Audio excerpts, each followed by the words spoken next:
Sir କହିଲେ ଏଇଠି ଯେତିକି ଜଣ ଆମକୁ ଦେଖୁଥିବେ ବର୍ତ୍ତମାନ 10 ଜଣ ଯାଇ ପଚାରନ୍ତୁ କେତେ ଜଣ ଦେଖିଛନ୍ତି ମହୁଲ, ସେମାନେ କହିବେ ଆମେ ଦେଖିନାହୁଁ।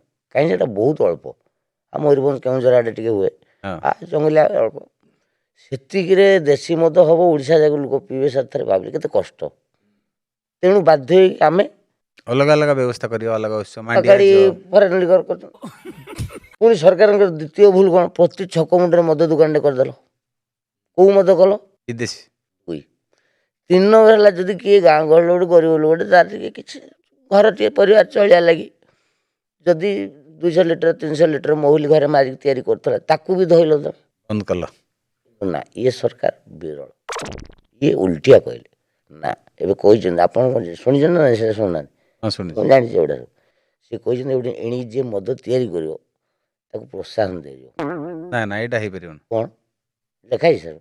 ରାଣ ଆପଣ ବର୍ତ୍ତମାନ ଯେମିତି ଗୋଟେ ବ୍ୟାଟେରୀ କମ୍ପାନୀ କରିବେ, ବଲ୍ ଫ୍ୟାକ୍ଟ୍ରି କରିବେ, କି ଗୋଟେ ଭଲ କଥା କଲେ ସେଇଟାକୁ ଷ୍ଟାର୍ଟଅପ୍ ବୁଲ କୁହାଯାଉଛି। ଷ୍ଟାର୍ଟଅପ୍ କ'ଣ? ଷ୍ଟାର୍ଟଅପ୍।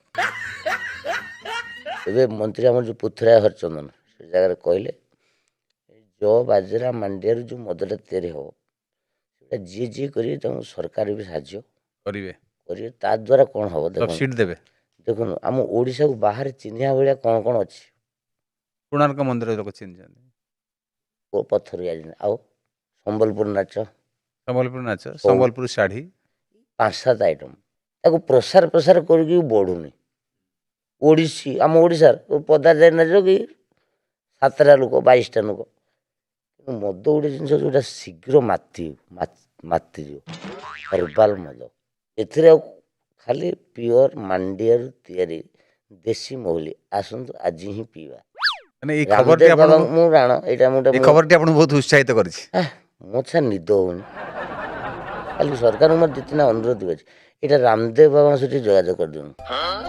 ତାଙ୍କର ଜିନିଷଟା ସବୁ କ'ଣ ଦେଶୀ ଲୋକ ବିଶ୍ୱାସ କରିବେ। ତାଙ୍କର ଗୋଟେ ଚଡ଼ି ଏବେ ବାହାରିଛି ଦୁବ ଘାସରେ ତିଆରି, ଖରାଳି ପିନ୍ଧି ଥଣ୍ଡା ଲାଗିବ ଗଳା। ତ ସବୁ ଜିନ୍ସ ଗୋଟେ ବାହାର କରିଛନ୍ତି। ତାଙ୍କୁ ଏଇଟା ଗୋଟେ ହର୍ବାଲ ମଦ, ମଦୁଆ ମଦ ଛାଡ଼ିବେ କି?